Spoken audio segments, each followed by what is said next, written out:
All right, let's clarify some things. When you come to me and you say, I have a slow metabolism, or my thyroid isn't working. So we need to know, really, did you get your blood work done? And did you see that your thyroid is not working properly? Maybe you have hypothyroidism, so it's underworking. That's going to be the main factor if your thyroid is actually causing you fat gain or not. Or in the reverse, if you have hyperthyroidism, maybe you just can't put on weight. So it's going to be hard to build some mass and some muscle in the gym despite what you're eating, and therefore that's more of like a ectomorph, right? The body types.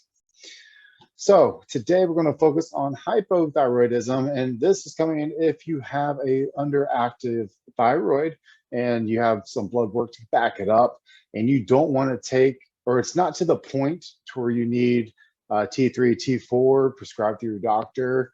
So you're wanting to go the more natural routes because maybe the doctor or the naturopath or your guru person, coach says, hey, we can go about it with some natural remedies. So let's just see what we find on the internet. And whenever you look up for some of the weight loss thyroid supplements, I came across this article in T Nation, popped up on my Google. Maybe Google just knows that I love testosterone and hormones. So forskolin, Cholis forskolai, many of you have probably heard. So it claims to boost thyroid production and also activate brown adipose tissue, so it's claims, and also somehow build some muscle via increasing testosterone. So all good and dandy. Their studies come from a 10% forskolin extract of 250 milligrams. So we're looking at 25 milligrams of active forskolin from the Cholis forskolai, and they claim that without exercise, it elevated free testosterone levels and increased lean body mass and increased metabolic rate, lowered blood pressure, and within that increased lean body mass, we also saw a decrease in body fat and fat mass via DEXA scan. So the little machine that you lay under, and it goes over you, and you see your bones, you see your fat, and kind of gives you the ratio, fat to bone ratio. That's what that's talking about, which can be manipulated by water and some other things.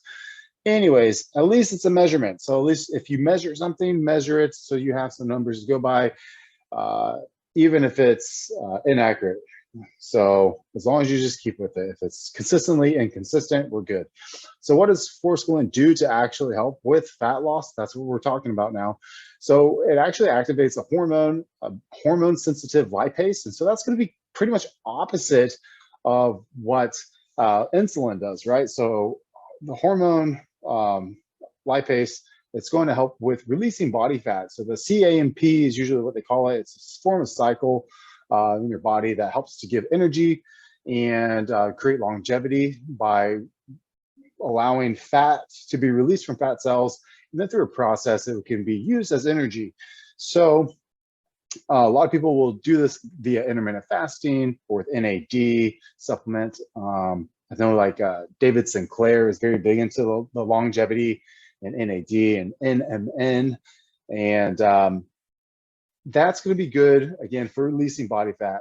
It's not necessarily going to be anabolic. So it's more of a catabolic. So it's a breaking down versus anabolic building up. So if we're looking for fat loss, again, whether you're in a phase of wanting to build muscle or just overall improve health markers, cardiovascular markers, alongside with fat loss, this may help you. You may see some results. I've used it before. It does come with some benefits, and also comes with some unwanted effects. So they are side effects, but they are effects nonetheless. They are something that's going to be expected, and we just deal with it because we want fat loss. We don't mind diarrhea, right? That's going to be one of the effects of it. If you take too much, or if you're sensitive to it, or if you have a very high percentage extract of forskolin from the Coleus forskolai. So I know PE Science, they do a really good job with giving you a very high forskolin extract. So generally, let's just go on to good old Google and we'll look up PE Science for all those who are listening. And if I can spell it, PE Science, here we go. Actually, let's just go ahead and look up their products, because there are a lot of fat loss products that are going to be non-stimulant, so no caffeine, and they're going to pretty much use this as a base. Probably it's kind of old school, but again, it's still around because it works, you know. And so this one gives you 95%. Okay, boom. So it gives you 50 milligrams. So this is going to be, or so 95% of that 50 milligrams. So pretty much you're getting the majority of it, right? So a little bit more than the 25 milligrams that the study T Nation did. So this is the one I've used in the past when it first came out. I haven't used it in years.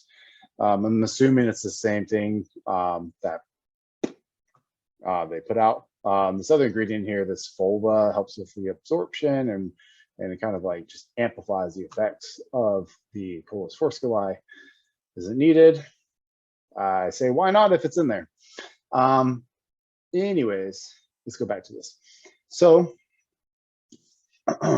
forskolin, I'd say it's a good way to increase thyroid. So that is a supplement that I would say it's worth trying. Again, if you got all of your other ducks in a row, good one to go. So forskolin for sure. Again, my second one for the thyroid function, it's going to be iodine. And so sometimes you'll see it in different forms. This is a product called Burnaway. If you follow my cursor up here, it's Like a Pro is the brand, Burnaway. And this one has the 3,5-diiodo-L-thyrionine, and that converts to more active thyroid in the body of T3. So they usually call this T2.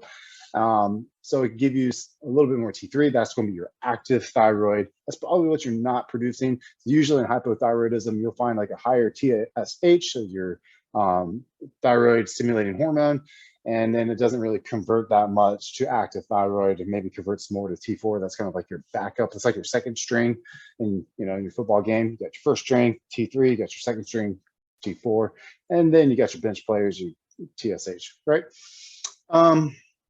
So that's gonna be my second one for that, right? My third one, supplement that's gonna be a pretty good one to use for active thyroid, it's gonna be Yohimbine. This one does actually have Yohimbine in it. It's a different form, or Rosalin. It's a little bit heavy in my opinion. You can get away with less, but alpha Yohimbine or Yohimbine HCl, usually it's gonna be like, I think it's like 0.7 milligrams per kilogram is usually like the dose that you go by. It's around there. Don't quote me on that. And so what's good about the Yohimbine is that it may help with thyroid production due to like antagonizing alpha-2 receptors, pretty much just receptors. Alpha-2 receptor says, hey, let's store some body fat in this area because we're stressed out. We're going to need it in times of stress, or we have an excess of calories, whatever is going on physiologically with your body. And it brings blood flow to that area. So it tries to actively release the body fat from the fat cells if blood flow is there and you're in a calorie deficit or performing extraneous exercise, a low carb diet. So pretty much like my previous video from yesterday, this is all ties in hand, because alongside with the benefits of Yohimbine for fat loss and blood flow, it's also similar to like a PDE5 inhibitor, which is going to be like your Viagra, right? So good things come to those who take Yohimbine. Good option. Might be hard on your heart. If you have any type of heart conditions, talk to your doctor beforehand. I'm not a doctor, I'm a nutritionist. That's it. So other supplements I would take, like yesterday's video, capsaicin. The reason why, it seems to have some sort of effect with hormones. That's the activating more stimulus to converting white adipose tissue to brown adipose tissue. So anything that has to deal with the metabolism, metabolic rate, typically will help with your thyroid. After that, another product that I really enjoy, I think that a lot of us can use. There's no direct correlation to your thyroid, but it's an indirect correlation. That's going to be magnesium. Magnesium, I prefer magnesium glycinate. Glycine attached with magnesium, crosses the blood-brain barrier a little bit easier, helps with muscle cramps, helps with magnesium serum levels to be replenished in your blood, helps you relax you, helps with cortisol reduction. And there's like over 50% of Americans are magnesium deficient because usually you're on prescriptions that deplete your magnesium stores, or you are imbalanced with your sodium, potassium, magnesium, calcium levels, and your body wants to have a specific sodium balance in the body. And if it's not there, or there's too much inflammation, it will mess with your other electrolytes. So magnesium is a great way to help with reducing cortisol, and indirectly it can help with your thyroid. Okay. Last but not least, staying adequately hydrated. So that doesn't mean just drinking water throughout the day. It also means drinking electrolytes and making sure that you're eating enough sodium. If you're not pouring it into your drink, like Gatorade Zero, Powerade Zero, Crystal Lights with enhanced electrolytes, Liquid IV, yada, yada, yada. Keeps going, right? That seems to help keep the thyroid going because it helps keep the metabolic rate going. And those are my top supplements. So choose which ones you want to use. Again, I'm not a doctor. This is all just recommendations, things that I see that has been useful for other people and myself. Don't forget to like, comment, share, subscribe, hit the bell button. These videos will be popping out multiple times throughout the week, trying to keep it every day. They're short, they're sweet, they're on anything that you guys want to know, but really just the main topics that I see that people have the most questions about. And we're trying to make some productive moves in their 2022 goals and also their lifestyle. So not just about temporary January, it's all about life. Thank you, and I'll see you guys tomorrow.